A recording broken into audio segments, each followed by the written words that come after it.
पिछले जुमे के दिन भारत सरकार की तरफ से, होम मिनिस्ट्री की तरफ से हमें न्योता मिला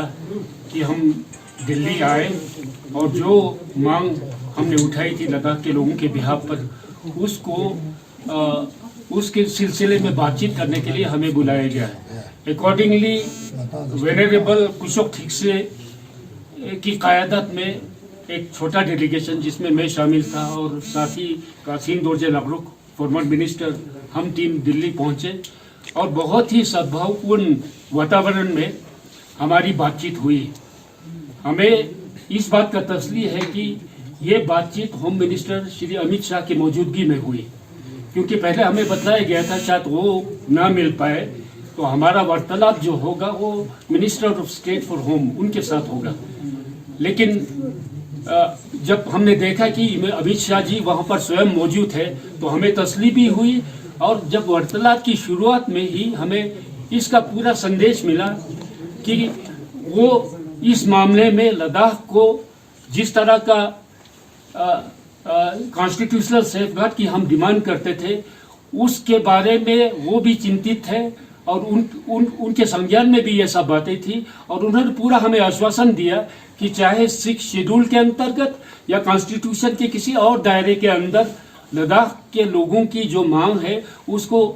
100% उन्होंने कहा कि हम इसको एड्रेस करेंगे। लेकिन चूंकि इलेक्शन का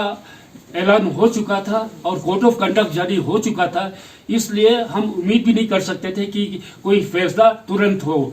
तो इसलिए ये तय पाया कि इलेक्शन का जो सिलसिला है वो खत्म होने के बाद, कल्मिनेशन ऑफ इलेक्शन प्रोसेस, 15 दिन के अंदर होम मिनिस्टर ने स्वयं कहा कि हम आपका डेलीगेशन जो कि Ladakh people's movement for constitutional safeguard under the 6th schedule of the constitution, उसी के एजिस में एक बड़ा डेलीगेशन जिसमें ना सिर्फ हमारे जो एपेक्स बॉडी के मेंबरान हैं बल्कि करगिल से भी बहुत ही जो कि सोशल रिलीजियस ऑर्गेनाइजेशन जो कारगिल में है, पॉलिटिकल पार्टी है या वॉलंटरी ऑर्गेनाइजेशन, उनकी तरफ से भी इस डेलीगेशन में रिप्रेजेंटेटिव शामिल होके हम दिल्ली जाएंगे। और उनका ये कहना था कि उसी दौरान वो 7 दिनों के अंदर, 10 दिनों के अंदर जो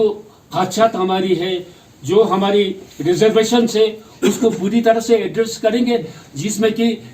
जमीन के बारे में, ओनरशिप के बारे में, ट्रांसफर ऑफ लैंड, ये पावर काउंसिल में वेस्ट हो, या उसके अलावा जो हमारी ट्राइबल कैरेक्टरिस्टिक जिसकी वजह से, जिसका प्रावधान सिर्फ 6 शेड्यूल में मौजूद है, वो 6 शेड्यूल के जरिए या कॉन्स्टिट्यूशन के और धारा के तहत। इसी तरह जो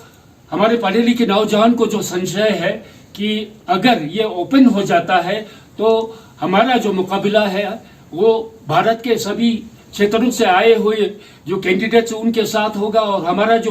अपॉर्चुनिटीज होगा लिमिटेड हो जाएगा, उसको भी एड्रेस किया जाएगा, और उसको पूरा रिजर्वेशन हमारे यूटी लद्दाख के जो कैंडिडेट्स हैं उनको दिया जाएगा। उसके अलावा हमारी भाषा के बारे में, हमारे जो एक्सक्लूसिव कस्टमरी लॉ है, इन सब के बारे में भी उन्होंने हमें ये वादा दिया कि उस मीटिंग के दौरान वो इस पर चाहे जिस तरह से भी हो उसका हल निकाल के हमारी जो मांगे हैं वो पूरा करने की कोशिश करेंगे। और इसी के आश्वासन के बाद नेक्स्ट डे जो है दिल्ली में एक प्रेस कॉन्फ्रेंस हुआ, जिसके बारे में डिटेल आपके नज़र में भी पहुंचा है, यहाँ पर आप भी उसके बारे में इन्फॉर्म्ड है। तो जिस प्रेस रिलीज में हमने इसी बात को सारा उजागर किया है, और इसको लेकर फिर जो उनकी तरफ से जो एक शर्त था वो कि जो इलेक्शन का बॉयकॉट का कॉल हमने दिया था उसको वापस लिए जाने की बात थी। तो उसमें हम लोगों ने रजामंदी अपना दी, क्योंकि ये एक ऐसे मुश्किल दौर में ये इलेक्शन हो रहा था, जबकि हमारी सीमा पर चीन की तरफ से खतरा है, और ये डर था कि इस इलेक्शन बॉयकॉट के बाद चीन और पाकिस्तान इसका दुरुपयोग करके, और जो राष्ट्रवादी ताकतों के खिलाफ बोलने वाले हैं उनकी नज़र में इसको उछाला जाएगा, भारत की सुरक्षा को इससे नुकसान पहुंचेगा। उन बातों को ख्याल में रखते हुए हम लोगों ने फिर इलेक्शन बॉयकॉट कॉल को समाप्त करने की हमने घोषणा की। तो सर अभी जो आज आप लोग प्रेस कॉन्फ्रेंस कर रहे हैं तो इसमें आज आप लोगों ने बीजेपी को भी यहाँ पे बुलाया था सर, उसके बारे में क्या कहेंगे? वो प्रेस जी बराबर बुलाया था और पहले भी बुलाते रहे हैं, आपको मालूम है, फिर भी उन्होंने आने से इनकार किया था। आज नहीं बुलाया था। तो जो पहले मीटिंग हुई थी उसमें उन्होंने ये कहा था कि हम अब इस मीटिंग में आगे शामिल नहीं होंगे, क्योंकि वो उनकी तरफ से जो शायद पार्टी की तरफ से डायरेक्शन होगा। तो उन्होंने कहा आइंदा मीटिंग में भी ऐसा संदेश दिया कि आइंदा मीटिंग में भी वो शामिल नहीं होंगे, इसलिए आज की मीटिंग में हमने नहीं बुलाया उनको। तो थोड़ा ये कंट्रीडिक्ट नहीं होता है सर? अभी अगर वो यहाँ इस मीटिंग में शामिल नहीं होंगे, does it mean BJP is not in the line of apex body demand? इसका मतलब ये होगा कि जो पार्टी इसमें शामिल नहीं होते वो लद्दाख के लोगों की आकांक्षा है, उससे तरजीह देते हैं अपनी जाती मुफाद को, और लद्दाख अपनी पार्टी की मुफाद को आगे रखते हैं। हम चाहते हैं कि जो ये जो डिमांड हमने रखा है वो पूरा यूटी लद्दाख और यहाँ रहने वाले जितने निवासी यूटी लद्दाख, चाहे लेह में हो करगिल में, उनके हित में ये जरूरी था, इसलिए हमने ये डिमांड रखा है। तो जिन जिन लोगों को उससे सहमत थे वो हमारे बीच आज यहाँ पे मौजूद है, और जो शायद इससे इतराज रखते हो वो आज भी हमारे साथ नहीं है। तो फिर अब इस कंडीशन में हम जो दिल्ली का एश्योरेंस को कैसे देखना चाहिए? ये इसको आप इस तरह से देखें, जो जब हमें दिल्ली बुलाया गया वो बीजेपी की सरकार है, भारत के होम मिनिस्टर ने हमें बुलाया है, तो उसमें हमें बुलाया है, बीजेपी को नहीं बुलाया है, तो इससे क्या मतलब निकलता आप खुद समझ सकते हैं।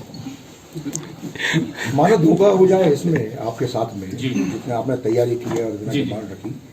तो उस स्थिति में आप क्या करेंगे उसके बाद में? हमें भारत सरकार को धोखेबाज होने का हम शक भी नहीं कर सकते, हम कह भी नहीं सकते हैं। हमें तो ये लगता है अगर धोखा होगा तो उनकी पार्टी की तरफ से उनको धोखा होगा। सर जिस तरह बीजेपी अभी शामिल नहीं हो रहा है अपेक्स बॉडी में लद्दाख की डिमांड में, तो कल परसों इलेक्शन स्टार्ट होने वाला है, तो अपेक्स बॉडी का क्या रोल होगा इलेक्शन में, कैंपेन के दौरान? हम बिल्कुल अपॉलिटिकल हैं, हम पहले ही घोषणा कर चुके हैं, ये प्लेटफॉर्म जो है अपॉलिटिकल है, इसमें कम्युनलिज्म को हम ये नहीं करेंगे, तो ये साफ है हम इस इलेक्शन में शामिल नहीं होंगे। तो लेकिन लद्दाख के लोगों के सामने ये मुद्दा है, अब उनको ये चुनना है। यानी रोल क्या होगा अपेक्स का, क्योंकि ये लोग तो अभी आ नहीं रहा, लद्दाख के जो डिमांड है उस पे ये लोग उतर नहीं रहा है। जी जी, तो ये एक तरह की जो अपेक्स बॉडी जो लद्दाख का मंशा है उस पे ये एकदम अपोज कर रहा है। हाँ, तो उसमें अपेक्स बॉडी का एक रोल होना चाहिए। जी जी, आप समझते हैं क्या? इलेक्शन के दौरान जो हम इस डिमांड के जो सिलसिले में हम हर जगह लोगों के सामने जाएंगे, क्योंकि आपको मालूम है शॉर्ट जो ड्यूरेशन था हमारे पास अवेलेबल था, हम गाँव नहीं जा सके, तो इस मौके का फायदा उठा के हम गांव जाएंगे, लोगों को इसके बारे में जानकारी देंगे। तो इलेक्शन में हमारा कोई रोल नहीं होगा, अब ये रोल है लद्दाख के लोगों का है, उनको सोचना है।